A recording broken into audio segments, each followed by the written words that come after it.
खबर दिल्ली के आनंद विहार इलाके में स्थित कॉस्मोस अस्पताल में आग लगी। आज भीषण आग लगी जहां पर एक शख्स की मौत भी हुई है। वहीं 10 से ज्यादा लोग गंभीर रूप से घायल बताए जा रहे हैं। खबरों के मुताबिक मरीजों को शीशा तोड़कर अस्पताल से बाहर निकाला गया। बताया जा रहा है कि मृतक अमित कॉस्मोस अस्पताल में सफाई कर्मचारी था।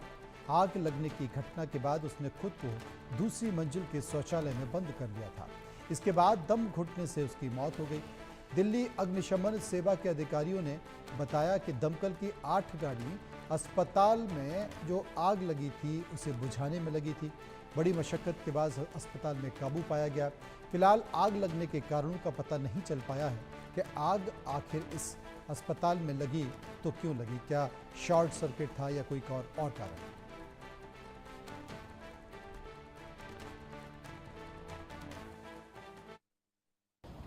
दिल्ली फायर सर्विस को कंट्रोल रूम को कॉल मिली थी 12:12 पे कि हॉस्पिटल में धुआं भरा हुआ है और आग लगी हुई है। तुरंत हमारी 4-5 गाड़ियाँ मौके पे आई। आते ही ये पता चला कि धुआं भरा हुआ है और ग्राउंड फ्लोर पे इनका सर्वर रूम था, वहाँ से आग इनिशियली स्टार्ट हुई है।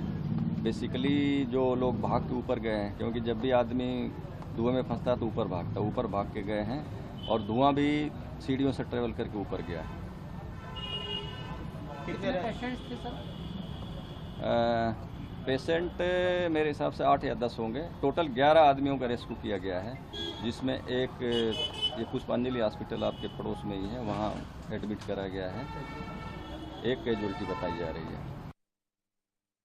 राखी के दिन जहां दिल्ली में एक और लगातार सुबह से ही झमाझम बारिश हो रही थी, वहीं दूसरी तरफ दिल्ली के पूर्वी इलाके में जो ककरडुमा इलाका है, वहाँ के कॉस्मोस अस्पताल में एक आग की घटना रिपोर्ट की गई और वो आग लगी थी कॉस्मोस अस्पताल में।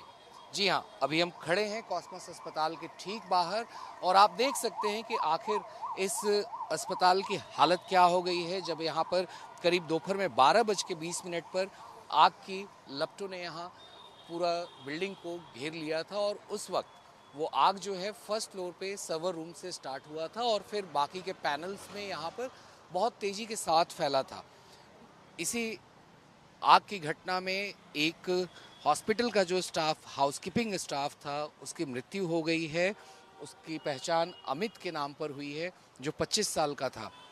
अमित जब आग की घटना हुई, जब आग लगी थी इस अस्पताल में, तो वो छत पर काम कर रहा था, मगर कुछ देर के बाद उसने अपने आप को इस अस्पताल के 30वें मंजिल पर वॉशरूम के अंदर अपने आप को लॉक कर लिया और जब फायर और दमकल के कर्मी यहाँ पर आए तो वो फिर उसको बाहर यहाँ से निकाल कर पास में ही एक पुष्पांजलि हॉस्पिटल है, उसको वहाँ शिफ्ट किया गया, जहाँ पे डॉक्टरों ने उसे मृत घोषित कर दिया। यहाँ पे 8 पेशेंट और भी थे जिनका इलाज चल रहा था, मगर उनको भी सुरक्षित यहाँ से वहाँ ले जाकर पुष्पांजलि हॉस्पिटल में ले जाकर शिफ्ट कर दिया गया और उन सब की कंडीशन जो है स्टेबल है। उसके अलावा जो 2 और हॉस्पिटल के स्टाफ थे, नरेश और हरि कुमार देवी, उनका भी कंडीशन स्टेबल है, चूँकि वो लोग भी डायलिसिस रूम के स्टाफ थे और वो भी इस आग में अंदर फंस चुके थे। तो दिल्ली में आज के दिन हुई इस घटना ने जहाँ एक तरफ ये देखा कि कैसे एक हाउसकीपिंग स्टाफ की मृत्यु हो जाती है, वहीं यहाँ के जो अलर्ट हॉस्पिटल के स्टाफ थे, उन्होंने इस चीज़ को इंश्योर किया कि आखिर किस तरीके से जो पेशेंट थे यहाँ के, उनको सुरक्षित वापस दूसरी जगह पर ले जा सके। उसके साथ ही यहाँ के हॉस्पिटल के स्टाफ ने एक और दिलेरी दिखाई कि कैसे जो ऑक्सीजन सिलेंडर्स होते हैं, जो कि काफ़ी इन्फ्लेमेबल आइटम होते हैं, जैसे ही आग की घटना हुई तो उसको अस्पताल के ठीक बाहर निकाल कर रख दिया गया था और आप देख सकते हैं कि वो ऑक्सीजन एरिया जो है वहाँ पर अब उसको बंद कर दिया गया है। वहाँ अभी थोड़ी देर पहले वो ऑक्सीजन सिलेंडर्स बाहर रखे हुए थे।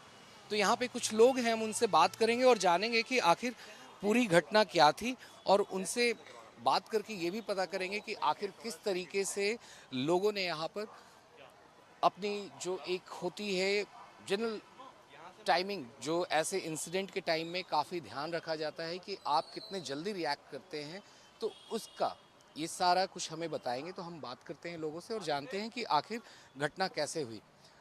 के सर, क्या घटना हुई थी यहाँ? यहाँ सर्वर रूम में आग लगी शॉर्ट सर्किट की वजह से, और उस वजह से ये सिर्फ ग्राउंड फ्लोर तक आग की लिमिटेशन रही। जितने भी हमारे सिलेंडर थे ऑक्सीजन के, उनको तुरंत बाहर निकाला गया। ऑक्सीजन सप्लाई जो पेशेंट को जा रही थी तुरंत बंद करी, और सबसे पहले प्रायोरिटी ये रखी थी कि पेशेंट को एवोकेट करना है यहाँ से, और टाइमली पेशेंट को, जितना स्टाफ है हॉस्पिटल का, उसने इसको एवोकेट किया पेशेंट्स को, और बगल में हॉस्पिटल है वहाँ ट्रांसफ़र कर दिया। जो डायलिसिस के पेशेंट थे उनको भी तुरंत कर दिया, ताकि कैजुअल्टी बढ़े नहीं। केवल एक कैजुअल्टी हुई है अमित की, वो भी सिर्फ इसलिए कि उसने अपने आप को बाथरूम में लॉक कर लिया, just because of the trauma के भी आग फैल गई, बढ़ गया। उसको लगा कि मैं शायद बंद करके सेफ हो गया, तो इट माइट भी सफोकेशन हो सकता है, हार्ट अटैक हो सकता है। ये तो ऑटोप्सी रिपोर्ट या पोस्टमार्टम रिपोर्ट के बाद ही पता लगेगा। सर कितने देर तक आग यहाँ पे लगी रही है और कितने देर बाद काबू पाया गया? देखिए, आधा घंटा तक रही, और फायर ब्रिगेड ने प्रॉम्प्ट एक्शन लिया। 10-15 मिनट में फायर ब्रिगेड आ गई थी। उससे पहले स्टाफ आग बुझाता रहा, क्योंकि जिस इंटेंसिटी से फायर एकदम बढ़ती है, क्योंकि आपको मालूम है कि कुछ चीज़ें ऐसी होती हैं जिससे आग भड़क सकती है।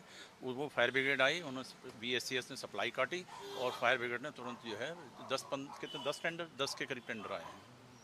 बहुत बहुत शुक्रिया सर बात करने के लिए। तो ये थे के वर्मा जी, जिन्होंने साफ तौर पे बताया कि आखिर किस तरह से जो यहाँ के अलर्ट हॉस्पिटल के स्टाफ थे, उन्होंने अपनी सूझबूझ दिखाते हुए जो यहाँ की ऑक्सीजन सिलेंडर थे पहले उनको बाहर किया। उसके बाद जितने भी 8 पेशेंट थे, चाहे वो डायलिसिस के पेशेंट हो या ऑर्थोपेडिक के पेशेंट हो, उन सबको बाहर सुरक्षित दूसरे अस्पताल में यहाँ से ले गए। मगर वहीं इन्होंने यह भी बताया कि किस तरीके से एक जो सफाई कर्मी यहाँ का था अमित, जो 25 साल का था, उसकी इस आग के दौरान जब उसने अपने आप को वॉशरूम के अंदर लॉक कर लिया था तो उसकी मृत्यु हो गई। विजय राजू शर्मा के साथ आनंद सिंह, इंडिया न्यूज़,